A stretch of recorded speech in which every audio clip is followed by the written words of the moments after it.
రమ్య నా కూతురండి. విషాదం వెంటాడడం కాదు, ఇనీషియల్గా యాక్సిడెంట్లో కూడా మా ముద్దురు తమ్ముడు రమేష్ చనిపోయాడు.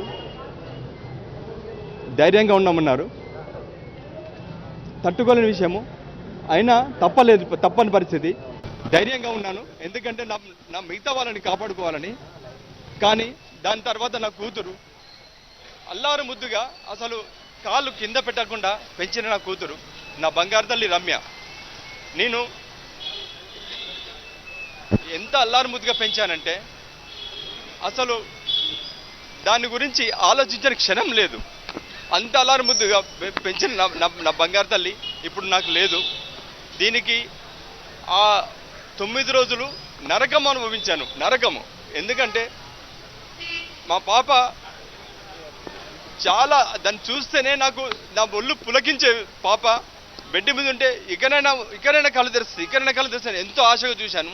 ఇప్పుడు మా ఫాదరు జూలై 1 నుంచి ఇప్పటి వరకు మృత్యుతో పోరాడి మమ్మల్ని ఎంతో క్రమశిక్షణమైన పెంచిన మా ఫాదరు ఇప్పుడే 5:35 నిమిషాల కింద తెలిసింది తను ఇక లేరని. ఇది హైదరాబాద్ చరిత్రలో అతి దురదృష్టకరమైన సంఘటన. ఇది ఈ సంఘటన జరిగినప్పుడు యాక్చువల్గా మా బ్రదర్ ఫ్రంట్ సీట్లో కూర్చుని తెలిసింది, రాజేష్. మా ఫాదర్ బ్యాక్ సీట్లో కూర్చున్నాడు.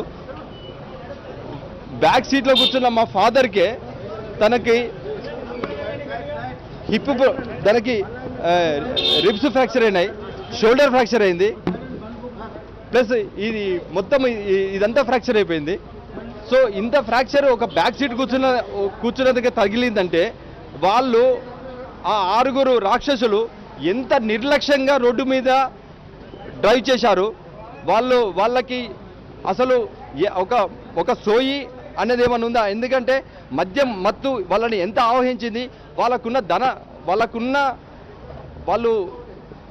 వాళ్ళకి డబ్బులు బాగుండి మదం ఎక్కిన రాక్షసులు వీళ్ళని మామూలు కాదు, నడి రోడ్డు మీద హైదరాబాద్ పంజగుట్ట మీదనే వాళ్ళని ఉరిదీస్తే కానీ అసలు దీనికి మన ప్రజలకందరికీ ఒక శాంతి చేకూరదని అనుకుంటున్నానండి.